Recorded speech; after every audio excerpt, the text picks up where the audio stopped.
time and within available resources. As I have said before, we made a commitment that we are going to steer the country away from the cliff where we were heading in terms of our economy. First initial step was to reduce the amount of borrowing that we were heading in the wrong direction. We did decide as a government that though we had agreed with our development partners, including our multilateral lenders, on a fiscal deficit of 6.2% of GDP, we deliberately decided that we're going to come down to 5.7% of GDP as our commitment to a new trajectory of ensuring that Kenya lives within its means. And as a government, we live within our means. In the same spirit, I have had a candid conversation with the ministry responsible for infrastructure, and the 910 billion worth of projects that were already in some form committed, we've scaled it down. And I had a long meeting with all the agencies under the Ministry of Transport and Roads to scale it down.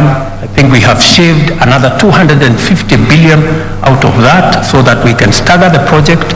The projects deliver on the ones that are of immediate, already started and rolling, and then do the others later, because we have to live within our means. I want to assure you and assure the country that we are well on course in running a stable economy that is not dependent on unnecessary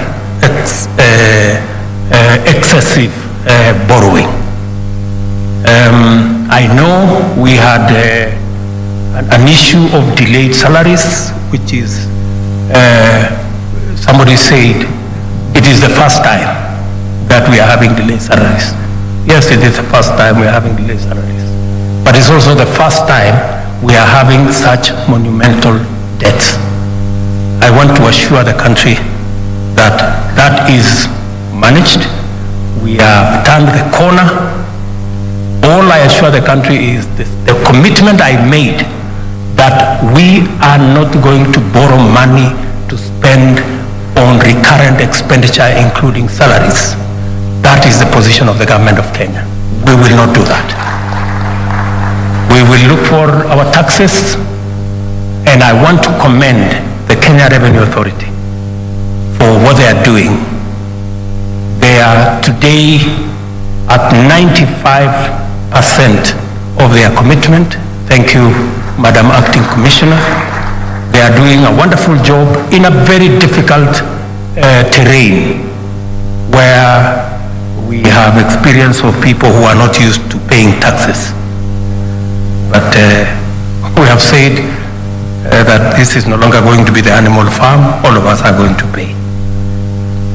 So again, let me say that that is now behind us. We are moving in the right direction, but to assure the country that we will not continue the old tradition of borrowing money to pay recurrent expenditure, to pay salaries. We are going to pay salaries from our own resources. We are going to carry out our recurrent expenditure using our own resources, and we have moved our fiscal deficit to 5.7%.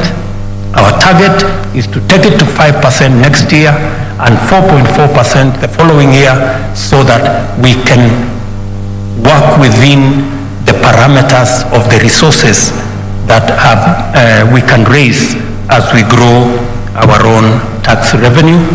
I have also instructed the Treasury to look at all the taxes, to have a tax review of all the taxes. There are some taxes we certainly are going to reduce in the coming budget, because some of the taxes are punitive and they actually encourage more dodging than paying and compliance, so that we can make it much more easy for citizens, corporates, and all the people that work with us to comply with taxes.